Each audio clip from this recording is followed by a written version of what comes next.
tierra de Mouras.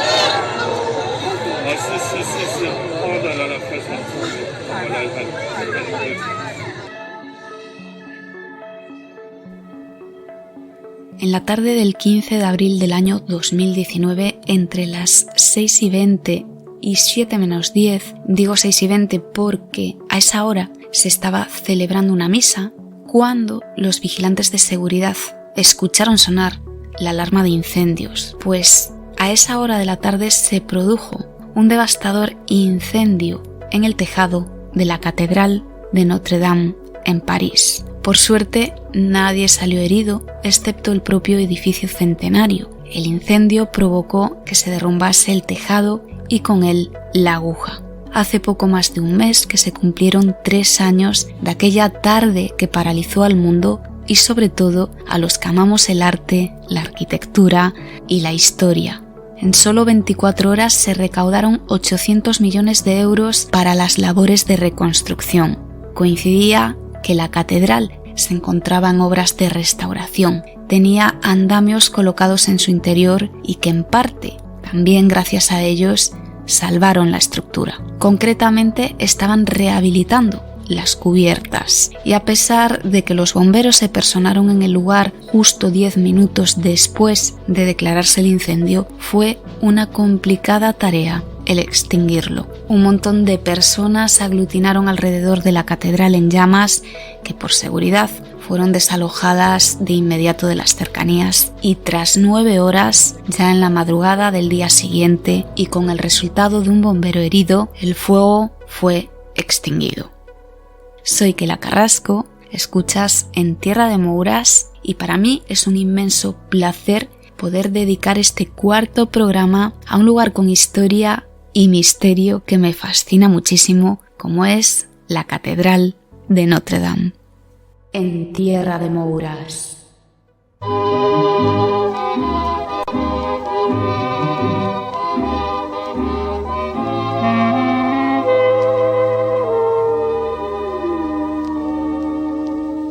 Des yeux qui font baisser les miens, un rire qui se perd sur sa bouche, voilà le portrait sans retouche de l'homme auquel j'appartiens.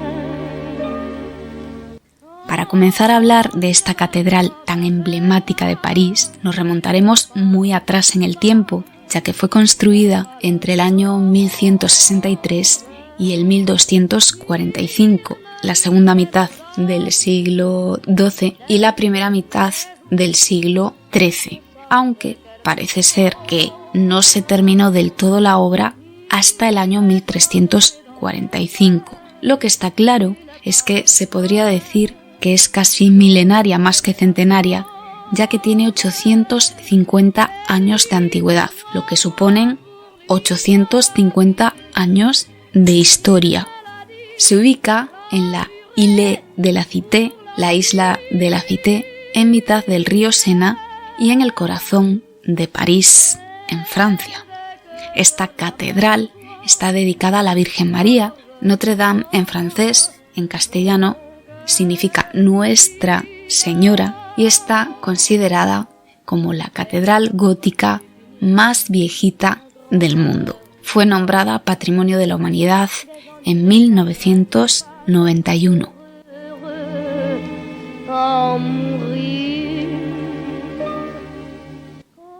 Se comenzó a construir bajo el patrocinio del obispo Maurice de Sully y como pasó con otros edificios, como por ejemplo en nuestro país con el Escorial, pues la fueron construyendo y por ella fueron pasando diferentes arquitectos y escultores. Otra cosa que se repite, al igual que en otros lugares de culto, es que fue levantada sobre los resquicios de otros templos anteriores. Tiene planta basilical dividida en 5 naves con un sistema constructivo abovedado De esas 5 naves, la central es la más grande, la más ancha, consta de una bóveda sexpartita, que es una bóveda con nervios diagonales que la dividen en 6 paños. Es similar a la bóveda cuatripartita, pero incrementándole un tercer nervio transversal. Esta bóveda es característica típica de la arquitectura gótica. Las bóvedas laterales son cuatripartitas y el transepto, esto sería, para que lo entendáis, la nave transversal, la parte que cruza hacia los laterales, que en este caso no sobresalen al exterior. Bueno, pues el transepto consta de una sola nave con tramos de bóvedas iguales a las anteriormente citadas. Es de espacio longitudinal hacia el altar y, como no destacar también, las maravillosas vidrieras súper coloridas de sus 3 rosetones, el del oeste, encima del órgano mayor, que se salvó de las llamas, por cierto, y los 2 rosetones simétricos de las naves norte y sur del crucero. Estas vidrieras, aunque fueron restauradas con el paso de los años, todavía conservan piezas originales de los siglos XII y XIII, y ellas, curiosamente, también se salvaron, todo un milagro, teniendo en cuenta la alta temperatura del fuego.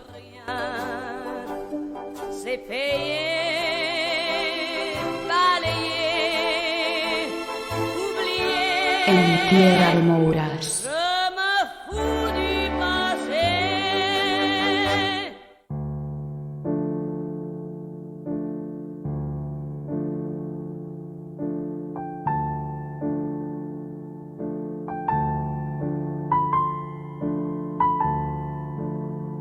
Cuando pensamos en Notre Dame, lo primero que se nos viene a la cabeza, por lo menos a mí, es esa fachada principal, la occidental, la característica fachada de la arquitectura gótica que nos recuerda esa letra H y que podríamos dividir más o menos en 3 partes, 4 partes, que serían, empezando desde abajo, esas 3 puertas, los 3 pórticos, que si nos ponemos mirando hacia esa fachada, pues sería a la izquierda el dedicado a la Virgen, en el centro el pórtico, la puerta del juicio final, y a la derecha la puerta de Santa Ana, o también conocida como puerta del diablo, que es la primera puerta de la antigua catedral. Esta puerta data del año 1148, la puerta central, la puerta del juicio final, del 1220, y la puerta de la izquierda dedicada a la Virgen del año 1210. Justo encima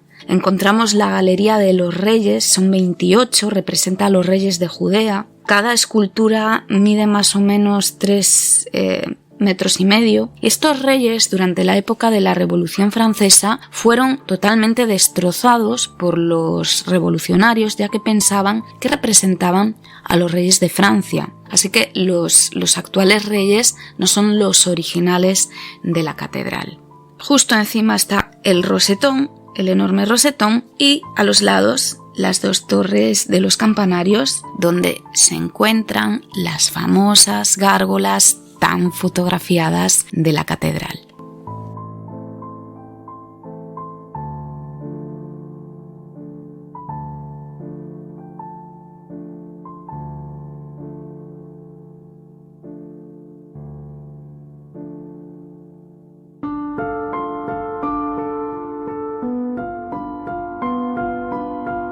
La primera piedra de la Catedral de Notre Dame la puso un 24 de marzo del año 1163 el obispo Maurice de Sully y Papa Alejandro III. Fue a orillas del río Sena y, como os dije anteriormente, había sido un lugar donde ya habían existido otros templos. Entre ellos, el primero que allí se levantó era de origen pagano. Como, se tardó muchísimos años en construirla, por ella fueron pasando diferentes arquitectos.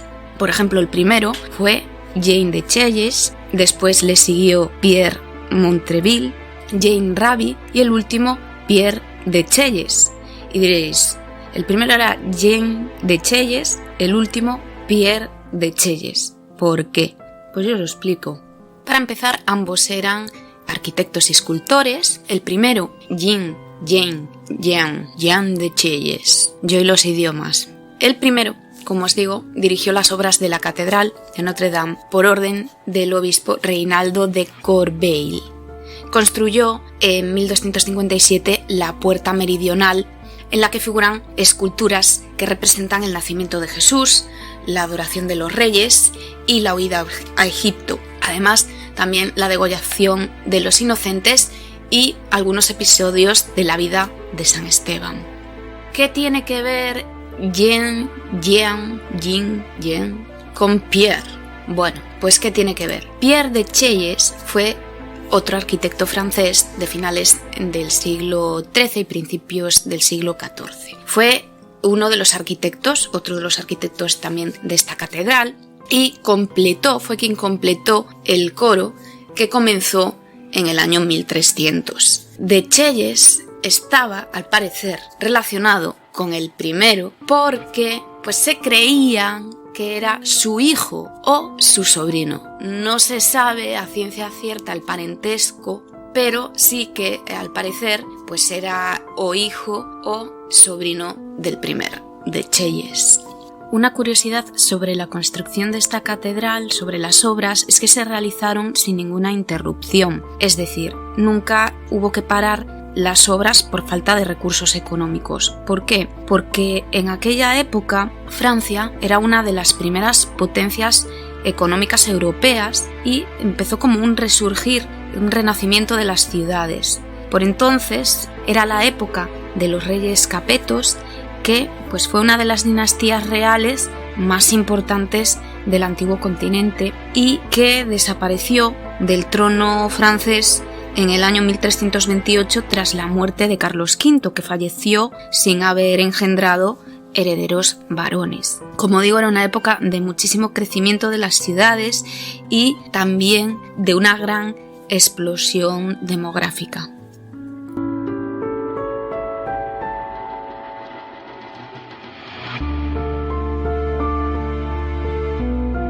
En tierra de Mouras.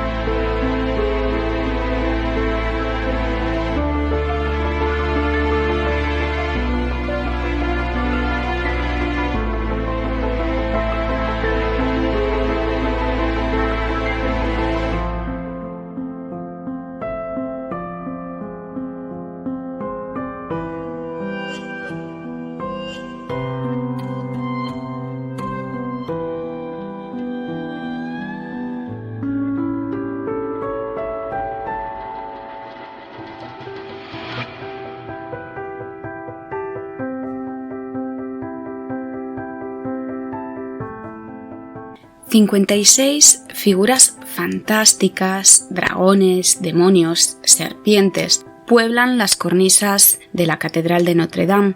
Una leyenda dice que tras el ajusticiamiento de Juana de Arco, condenada a morir quemada en la hoguera, acusada por hereje, despertaron y bajaron para aterrorizar a toda la ciudad de París. Las más famosas y, como dije antes, más fotografiadas del mundo, inspiraron a escritores, artistas y músicos.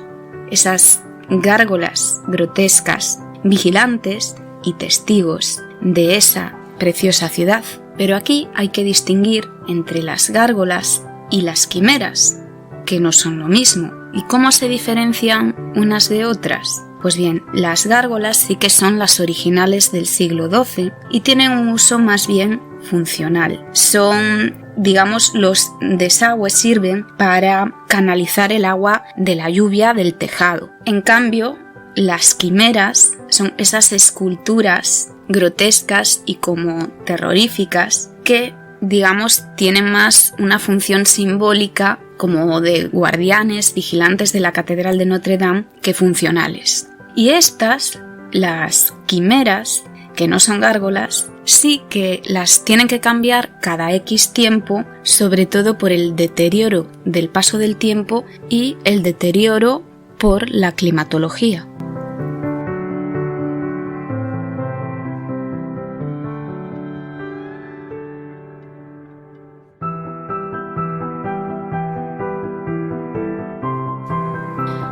una de las novelas más importantes y famosas de Víctor Hugo se titula Nuestra Señora de París, inspirada en Notre Dame y que publicó por primera vez en el año 1831. Ambientada en el París de la Edad Media, de aquí es de donde sale la famosa historia de la gitana Esmeralda y el Quasimodo que todos conocimos de niños de Disney. Cuenta la historia de la gitana Esmeralda condenada a morir y que es salvada por Quasimodo, el campanero jorobado de la Catedral de Notre Dame. Víctor Hugo escribió esta novela cuando pasaba por un mal momento personal, la separación de su mujer, de su esposa. Ahí empezó a escribir panfletos defendiendo la arquitectura gótica que por aquel entonces pues no gustaba a la población y se promovían y ejecutaban demoliciones de construcciones medievales. Estas demoliciones eran totalmente rechazadas por el escritor y con la creación de esta novela lo que buscaba Víctor Hugo era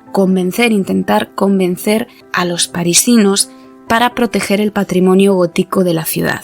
Y realmente lo consiguió. La obra fue un éxito rotundo, un éxito mundial y aparte de aportarle a él pues importantes ingresos económicos cuando pues no estaba pasando por un buen momento, también logró impulsar entre sus contemporáneos una valoración positiva buena de las construcciones medievales que seguían en pie por aquel entonces en Francia.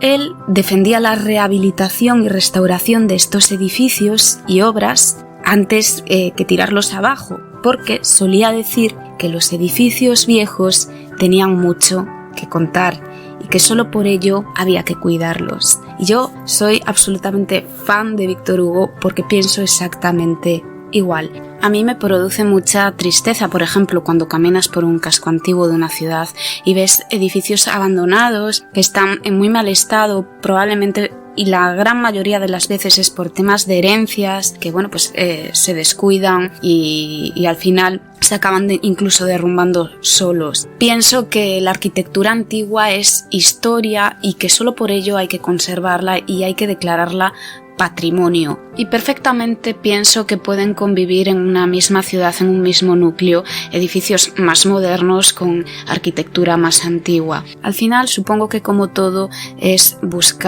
encontrar el equilibrio entre los dos tiempos distintos.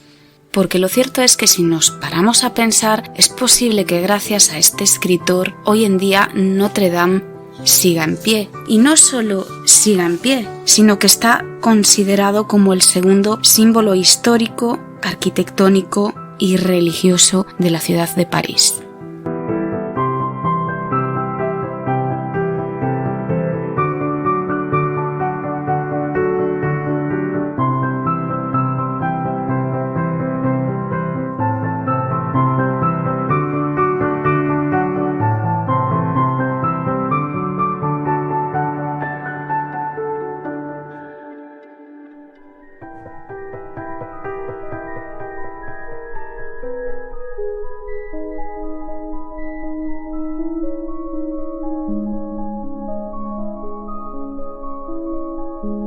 Es muy curiosa esa leyenda de las gárgolas y las quimeras sobre el ajusticiamiento de Juana de Arco. Pienso que habría que dedicar solo un programa a hablar sobre Juana de Arco, así que no me voy a meter en esa harina. Pero hay otra leyenda también relacionada con otra parte de la Catedral de Notre Dame, que antes la mencioné, que es la Puerta de Santa Ana, también conocida como la Puerta del Diablo. Es muy importante señalar que cuando se decide construir la actual Notre Dame, ampliarla, en el año 1163 ya existía una que se hacía demasiado pequeña, sobre todo teniendo en cuenta que la población parisina estaba en pleno auge, estaba creciendo. Este pequeño templo era en un principio de estilo románico. Esa Puerta de Santa Ana es la original de esa primera iglesia, de ese primer templo, primera pequeña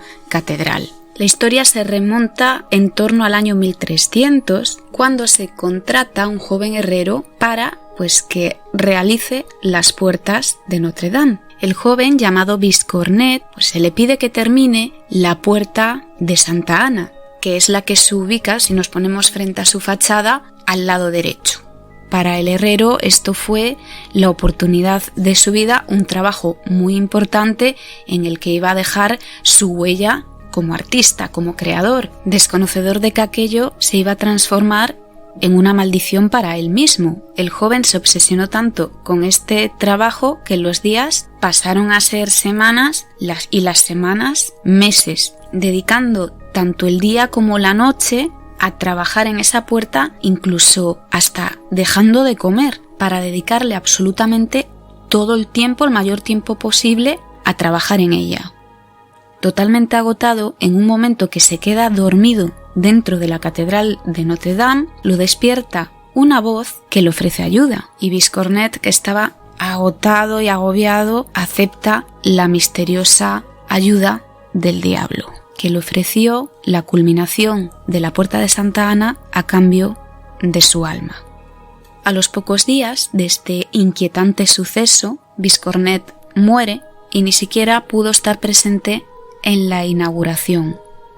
La historia no acaba aquí, y es que cuando llega el susodicho día de la inauguración, allá por el año 1345, resulta que nadie sabía cómo abrir las puertas de la Catedral de Notre Dame, hasta que a un sacerdote se le ocurrió bendecir la puerta con agua bendita, y ahí fue cuando misteriosamente las puertas se abrieron.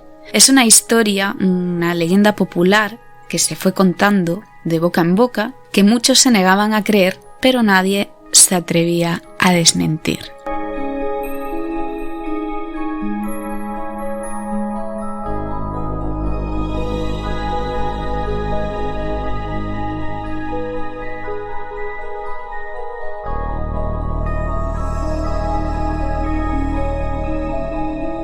En tierra de Mouras.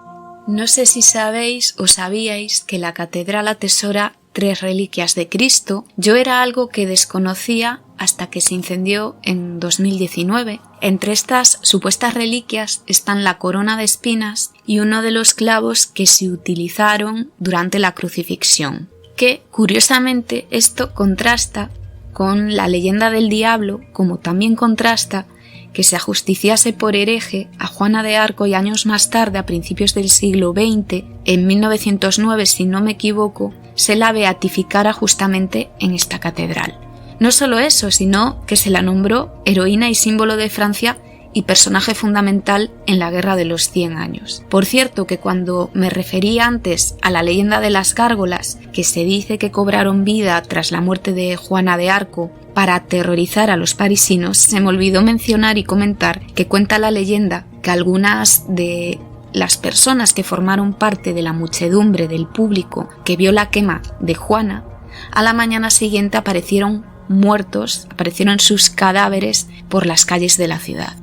Las leyendas está claro que son leyendas y la historia es la historia. Y lo que sí es cierto es que durante los tantos años de existencia de este edificio tan emblemático, tanto en su interior como en sus alrededores se sucedieron cosas, hechos importantes, como por ejemplo la coronación de Enrique VI de Inglaterra en el año 1429 o los destrozos y robos que sufrió más tarde durante la Revolución Francesa. En ella también se coronó o autocoronó como emperador en el año 1804 Napoleón Bonaparte, y durante la Segunda Guerra Mundial, a pesar de estar enamoradísimo de la ciudad, Hitler la quiso volar por los aires.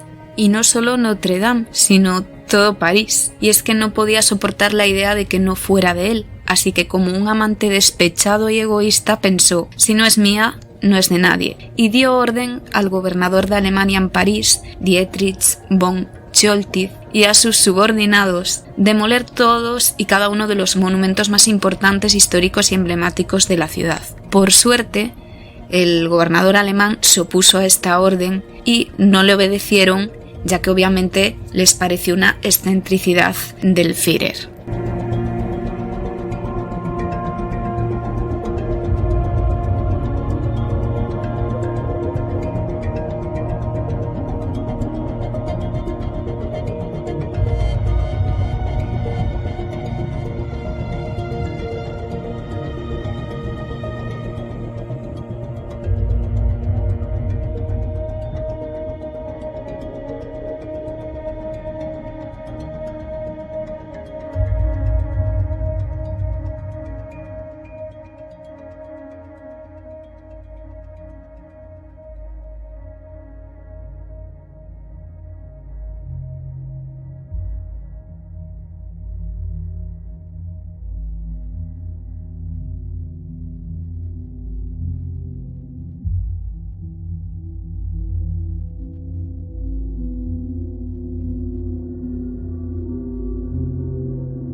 Otra historia curiosa que tiene como protagonista mudo a la Catedral de Notre Dame es que frente a ella murió quemado Jacques de Molay, uno de los primeros fundadores de la Orden del Temple y el último gran maestre que fue ajusticiado por el Santo Oficio. Jacques de Molay nació en Franco Condado de Borgoña en el año 1245, fue un noble franco-comtés y, como dije, el último gran maestre de la Orden del Temple. Fue condenado a morir quemado vivo por una conspiración llevada a cabo por Guillaume de Nogaret, principal consejero del rey Felipe IV de Francia y de Navarra y más conocido como Felipe el Hermoso. Al parecer, todo empezó por unos préstamos que el monarca había pedido tras la expulsión de los judíos a la Orden del Temple y que éste no podía devolver, lo que le llevó a devaluar la moneda en varias ocasiones y esto pues disgustó bastante a su pueblo. Junto a Guillaume de Nogaret inventó e hizo correr el rumor de que los templarios no eran buena gente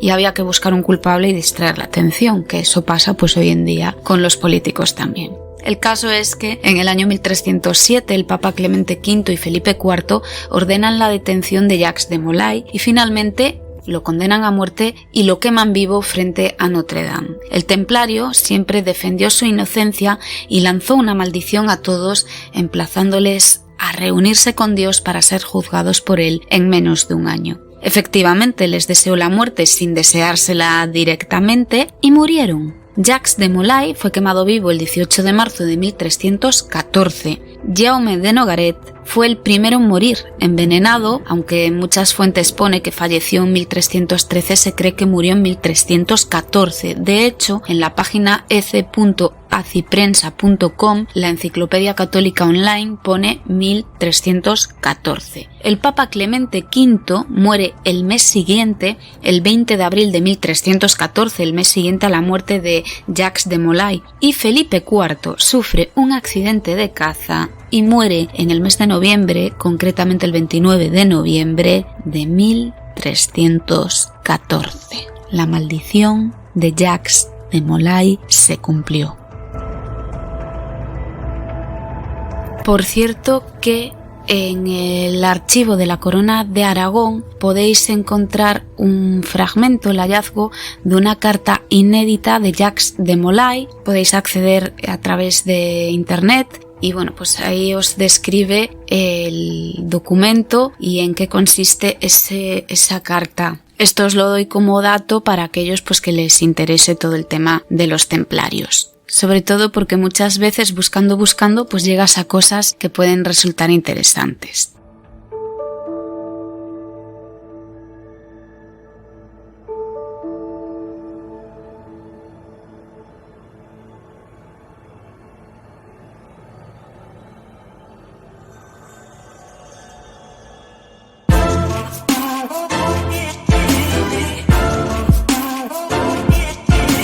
antes de continuar contándoos curiosidades sobre Notre Dame y su historia, me gustaría hacer un inciso para pediros disculpas por si se cuela algún ruido, golpe siniestro, que no penséis que es una psicofonía, que son las obras de la calle, que llevamos 2 meses con unas aceras que están construyendo que parece el Escorial. Esto parece la obra del Escorial, porque para hacer unas aceras necesitan medio año y es increíble la de ruidos y golpes que se cuelan, y yo no puedo grabar por la noche, entonces os pido disculpas por esos ruidos, esos golpes que seguramente se hayan colado de fondo.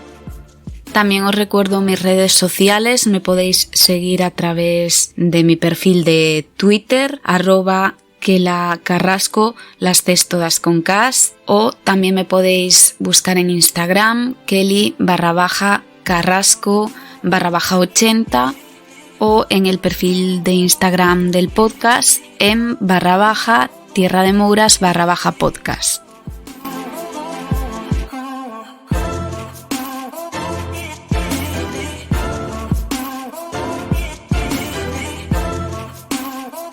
En Tierra de Mouras.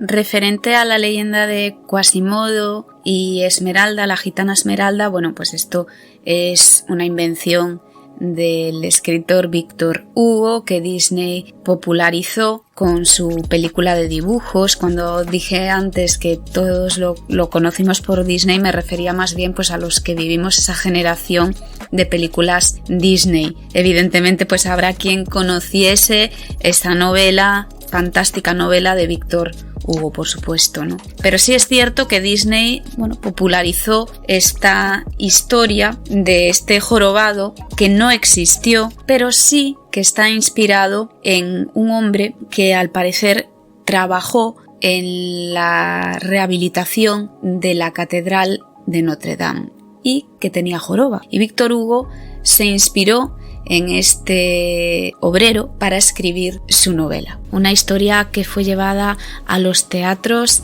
y a la gran pantalla. En el mundo Disney está considerada como la película más oscura y el año pasado cumplió 25 años desde su lanzamiento en el año 1996. Y como curiosidad os puedo contar que casi no consigue la clasificación de apta para todos los públicos por culpa de esas partes oscuras que tiene esta película animada. Es posible que sea uno de los clásicos Disney más olvidados, en cambio no deja indiferente a nadie, así que si tenéis la posibilidad de verla, echarle un vistazo porque vale la pena.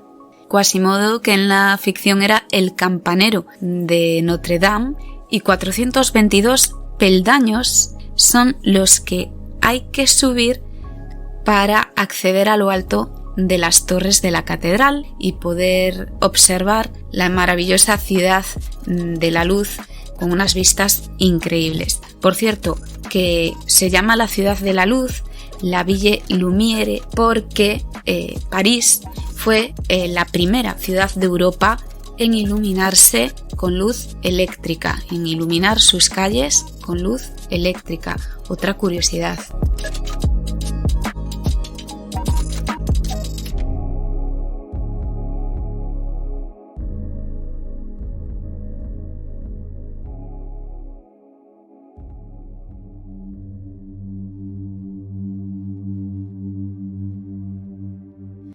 Si hay que nombrar a alguien que también tuvo mucho que ver en la conservación de la Catedral de Notre Dame, ese es Viollet-le-Duc, que fue un arquitecto, arqueólogo y escritor francés, famoso por sus restauraciones de edificios de la época medieval. Él hizo renacer el estilo gótico y, entre otras obras destacables de rehabilitación, pues está la Catedral de Notre Dame. En 1842 logró mediante un concurso la restauración de la misma y junto a Jean-Baptiste Antoine Lassus,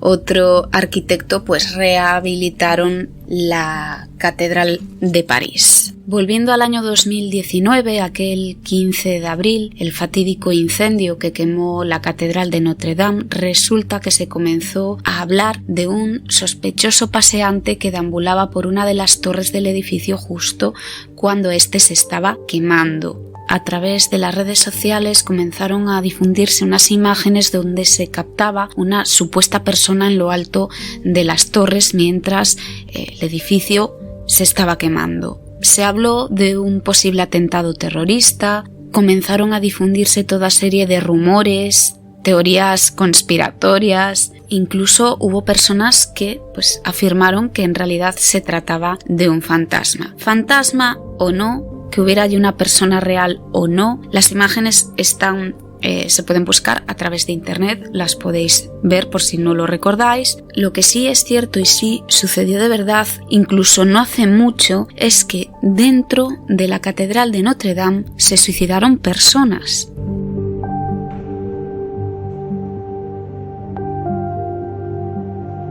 Antonia Rivas Mercado nació en la Ciudad de México el 28 de abril del 1900. Fue una actriz, mecenas, escritora, promotora cultural, defensora de los derechos de la mujer, bailarina y activista política. Se convirtió en un icono en la cultura universal del siglo XX. Hija de arquitecto, desde muy pequeña recibió una buena educación, que era algo inusual en las niñas de aquella época. Fue una mujer adelantada a su tiempo, fundadora del Teatro Ulises y parte del patronato para la Orquesta Sinfónica de México bajo la dirección de Carlos Chávez. Se casó con solo 18 años con un inglés, Albert Edward Blair, 10 años mayor que ella, residente en Estados Unidos, conservador, amigo de los Madero y participante de la Revolución Mexicana. A pesar de que tuvieron un hijo, el matrimonio no funcionó y se separaron. Ella tuvo que pelear por conseguir la custodia de su hijo,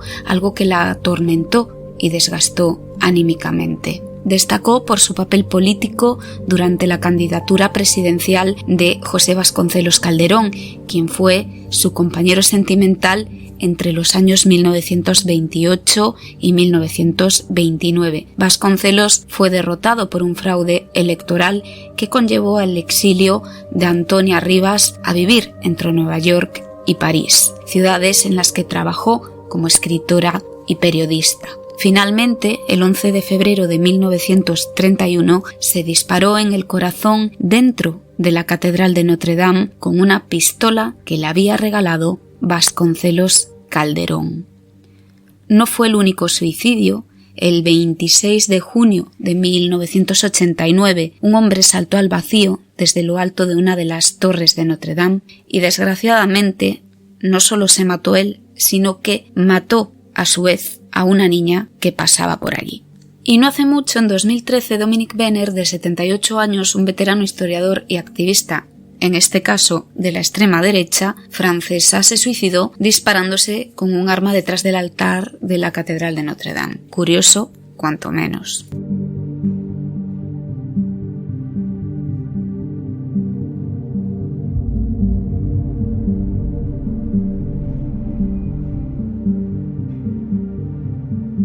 Pero sin duda lo que me llevó a dedicar este programa a la catedral fue el hallazgo de un antiguo sarcófago de plomo bajo el subsuelo. Esta noticia la descubrí gracias a David, mi chico, que sabe que me gustan estas cosas y siempre que se encuentra con un artículo de este estilo me lo pasa para que lo lea. Y la verdad es que fue una noticia muy interesante. En marzo, periódicos como por ejemplo El Mundo, la revista de National Geographic o CNN, entre otros, titulaban cosas como: encuentran un sarcófago medieval bajo la Catedral Notre Dame de París, un sarcófago de plomo y unas manos de piedra en las entrañas de Notre Dame, encuentran un par de manos y un sarcófago debajo de la nave principal de Notre Dame.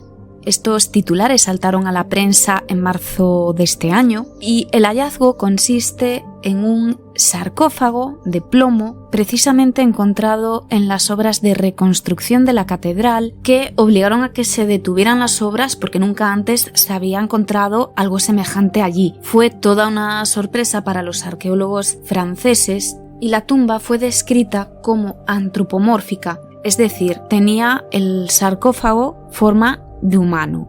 Según las características y el lugar en el que se ubicaba, los estudiosos dijeron que probablemente hubiera pertenecido a un alto dignatario local, un líder religioso. Lo dataron del siglo XIV y fue encontrado a unos 20 metros de profundidad. Los científicos pudieron observar el interior del sarcófago gracias a una cámara endoscópica, revelando la parte superior de un esqueleto, una almohada con hojas, telas y objetos no identificados. Los restos serían sometidos a estudios con expertos forenses y científicos para identificar el sexo y el estado de ese cuerpo. Hace un mes el diario Marca publicaba que el sarcófago de plomo sería abierto para saber qué hay en su interior y resolver así este misterio. De momento no se sabe nada más, pero yo estoy pendiente de esa noticia en la que por fin salga a la luz quién era esta persona y por qué estaba enterrada exactamente en este lugar.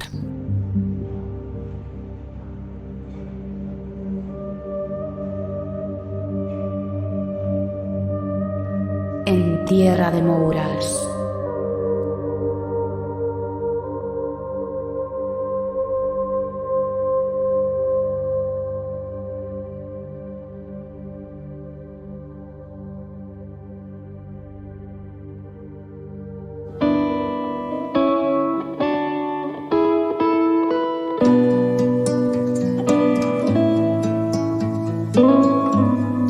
Y ya para terminar os voy a contar algunas curiosidades sobre este lugar, como por ejemplo, durante los trabajos de restauración anteriores al incendio fueron retiradas, como si de una premonición se tratara, las 16 estatuas que rodeaban la aguja y que gracias a eso se lograron salvar. Otro dato curioso es que se celebran 2000 misas al año, 5 misas diarias y 7 misas los domingos, con las fiestas y pues las celebraciones excepcionales como pueden ser bodas, etc. Además, dentro de la catedral se encuentran los sepulcros de Carlos el Temerario y María de Borgoña, concretamente en el altar mayor delante de un retablo, un tríptico compuesto por 3 pinturas. Ahí descansan estos 2 sepulcros, el del duque de Borgoña y Brabante y su hija María. Algo muy curioso es que el sepulcro de la hija es 70 años más antiguo que el de su padre, a pesar de haber muerto solo 5 años después que él. Esto fue porque su padre en un principio fue enterrado en otro lugar y más tarde sus restos fueron trasladados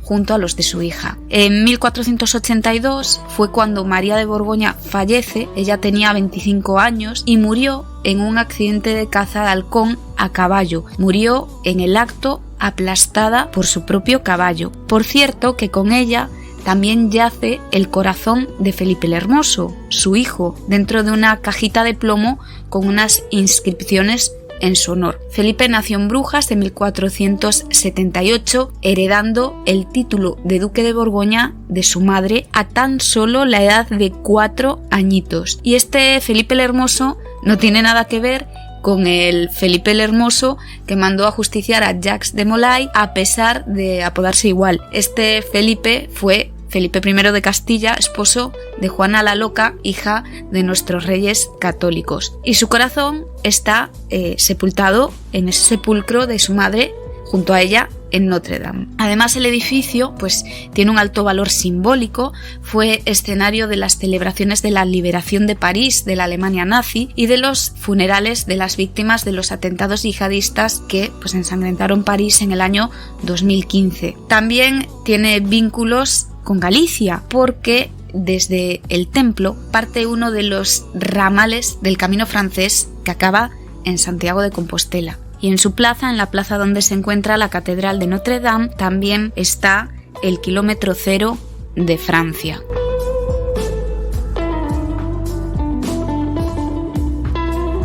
yo me despido hasta el próximo programa, espero que os haya gustado. Os recuerdo que me podéis escuchar no solo en iVoox, Spotify o Spreaker, también en Deezer, Google Podcast, y suelo subir el contenido a mi canal de YouTube, Kela, Los Sueños Prohibidos Blog con V. Muchas gracias a los nuevos suscritos y a los que me escucháis.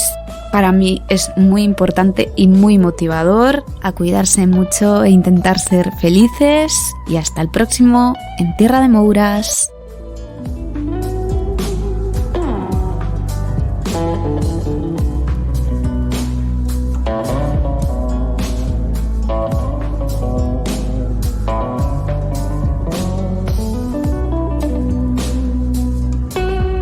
Tierra de Mouras.